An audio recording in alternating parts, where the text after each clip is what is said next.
You're listening to Radio Long Island City, recorded at our studios near Hell Gate, 9 kilometers north of the Harbor Hill Moraine. And now, the Observatory. The Observatory, Tuesday the 30th of June, 2026. It is 9 days after the summer solstice. It is 84 days before the autumnal equinox. In today's episode, Splooting, Niagara Falls, Do the Right Thing, Lena Horne, Alan Capron Hauser, International Asteroid Day, and more. Today's forecast, mostly sunny, high near 87 degrees Fahrenheit, 30.6 Celsius, south wind 5 to 13 miles per hour. The National Weather Service has posted an extreme heat watch from Wednesday afternoon through Friday evening. We will provide an update tomorrow. The sun rises today at 5:28 a.m. Solar noon takes place today at 12:59 p.m. The sun sets today at 8:31 p.m., civil twilight ends at 9:04 p.m., and nautical twilight ends at 9:47 p.m.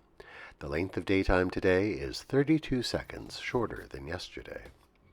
The moon is in its waning gibbous phase and is 99% full at midday. The moon sets today at 5:38 a.m., and then it rises again at 9:28 p.m. These are the predicted tides today for Horns Hook. In the early morning, low tide, 5:07 a.m., 12 centimeters. In the late morning, high tide, 11:22 a.m., 1 meter 34.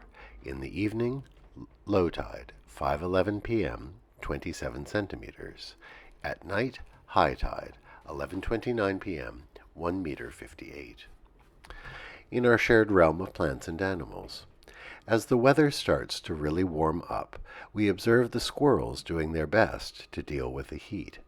In general, they try to take it easy on really hot days, resting more and only venturing out to find water or forage gently in the cooler mornings and evenings. One distinctive behavior is to find a cool surface to lie down on. They spread themselves out on a cool stone pavement in the shade, their bellies in full contact with the ground, and they splay out all four legs. This is prosaically called heat dumping, and more evocatively, splooting. It is a very effective way of controlling their body temperature.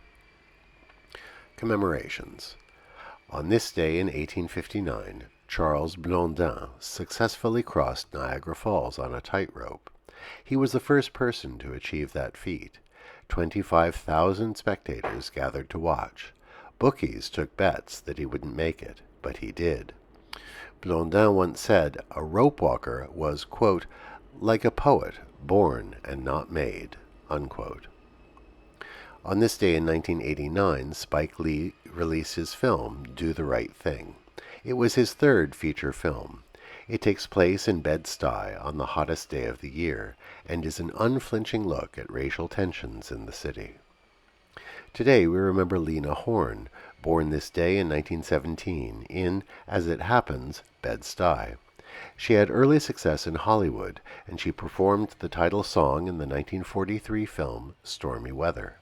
But being relegated to minor roles, she said she was, quote, tired of being typecast as a Negro who stands against a pillar singing a song. I did that 20 times too often, unquote. She largely left film behind and became one of the great nightclub performers of the post-war era, headlining at the Sands Hotel in Las Vegas, the Coconut Grove in Los Angeles, and the Waldorf Astoria in New York. Through her life, she was a prominent voice in the civil rights movement. In 2021, the Prospect Park bandshell was renamed the Lena Horne bandshell in her honor. Remember Lena Horne today.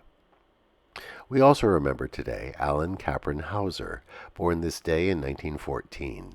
The Chiricahua Apache artist was one of the most influential Native American artists in the last century. His sculptures, often on a monumental scale, ranged in style from realism to simplified forms reminiscent of aspects of Art Deco to modernist abstraction. In his works on paper, his carefully observed scenes of native life are characterized by sharp bounding lines and flat, solid color. His sculptures grace public buildings, museums, and public spaces around the country. remember Alan Capron Hauser today. In our preparations for July 4th, we recall the importance of bravery in our history. In the Times last Sunday, Jamel Bouie described the brave men and women who risked all to escape slavery in the South before the Civil War. He wrote this: "In stealing themselves from bondage, fugitives brought fire, fury, and critical knowledge to the anti-slavery cause.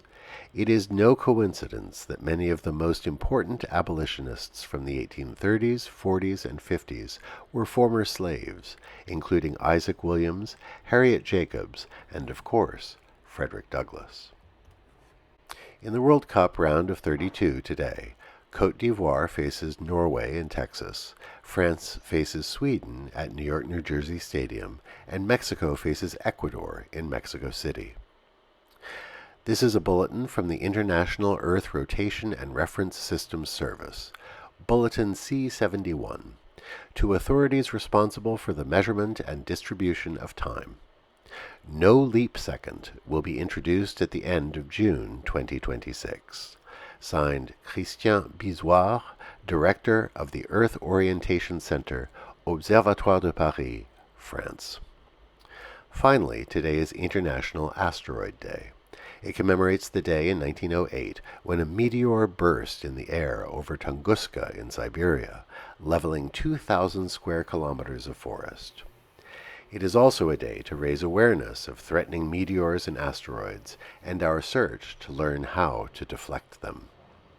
And that is the Observatory, Tuesday the 30th of June, 2026.